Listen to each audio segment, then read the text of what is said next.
నమస్తే, welcome to the truth. నేను పవన్.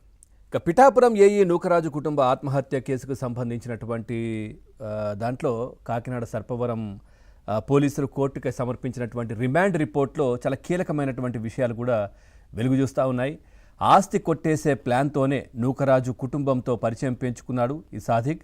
2024లో సాదిక్ దగ్గర రైఫిల్ షూటింగ్ నేర్చుకునేందుకు నూకరాజు మనవడు రియాన్స్ కార్తికేయ రెడ్డి చేరాడు.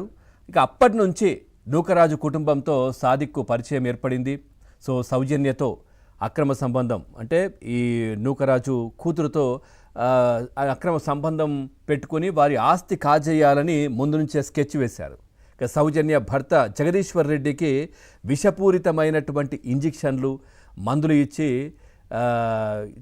చంపేశారని కూడా రిమాండ్ రిపోర్ట్లో కూడా వచ్చినటువంటి పరిస్థితి. అంటే హైదరాబాద్లో ట్రీట్మెంట్ తీసుకుంటున్నటువంటి సమయంలో నూకరాజు అల్లుడు జగదీశ్వర్ రెడ్డి ఇక్కడ ట్రీట్మెంట్ తీసుకుంటున్నటువంటి సమయంలో కూడా ఆయన హెల్త్ పాడైపోతే, సో ఆ పాడైపోవడానికి కూడా కారణం అతడే అన్నట్టుగా కూడా తెలుస్తోంది. అంటే కొద్దిగా స్లో పాయిజన్ ఏదో ఆయన వాడుతున్నటువంటి మెడిసిన్స్లో కావచ్చు, ఇవన్నీ కూడా ఇచ్చి ఈ విధంగా ఆయన నడవలేని పరిస్థితి వచ్చిన తర్వాత ఆయన ట్రీట్మెంట్ తీసుకుంటున్నటువంటి సమయంలో హైదరాబాద్ ఒక ప్రముఖ పెద్ద హాస్పిటల్లో, సో అక్కడ హైదరాబాద్లో సైనైడ్ తీసి ఆయన ప్రోటీన్ పౌడర్లో కూడా కలిపి ఆయనతో తాగించారు అనేది కూడా దాంట్లో రిమాండ్ రిపోర్ట్లో తెలుస్తూ ఉన్నటువంటి పరిస్థితి.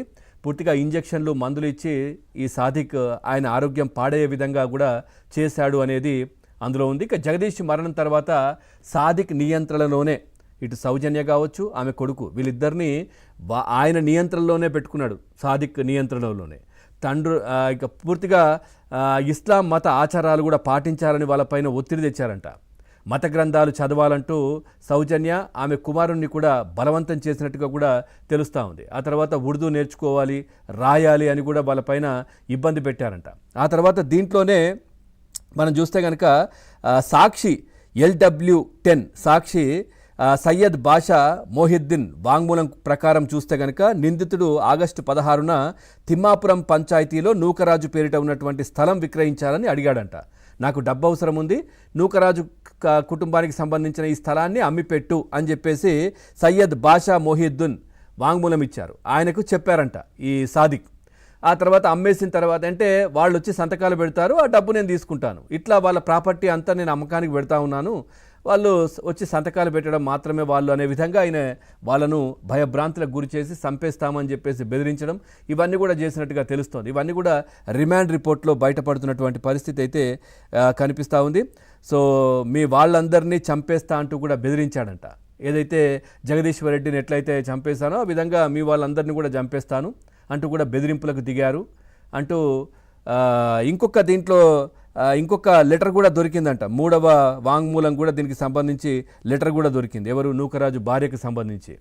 సో దాన్ని కూడా క్లూస్ టీమ్ కూడా పంపించడం, దాన్ని కూడా మరి అవన్నీ టెస్ట్ చేయడం, అవన్నీ కూడా జరుగుతూ ఉన్నాయి. దాంట్లో నాకు భయమేస్తోంది అన్నట్టుగా కూడా నూకరాజు భార్య కూడా రాసినటువంటి పరిస్థితి. అందరినీ చంపేస్తామంటున్నారు, మీ అల్లుని ఏ విధంగా అయితే చంపేస్తామో అట్లా చంపేస్తామని కూడా బెదిరిస్తూ ఉన్నారు, మాకు ఏం చేయాలో తెలియట్లేదు అన్నట్టుగా కూడా ఆమె భయంతో కూడా రాసినటువంటి లెటర్ కూడా దొరికిందని కూడా తెలుస్తూ ఉంది. సో ఓవరాల్గా అసలు ఏంటి ఇదంతా కూడా, ఒకవైపు లవ్ జిహాదీ అంటారు, ఇంకోవైపు ఇంకో రకంగా మాట్లాడతారు. అసలు ఏం జరిగింది, ఇవన్నీ కూడా మనం దీనికి సంబంధించి చర్చలోకి వెళ్దాం. చర్చలో పాల్గొంటున్నారు హిందూ సంఘాల నాయకులు త్వరగా శ్రీరామ్ గారు నమస్కారం. అట్లాగే ఇటు MHPS రాష్ట్ర అధ్యక్షులు ఫరూక్ షుబ్లీ గారు కూడా ఉన్నారు. షుబ్లీ గారు నమస్కారం.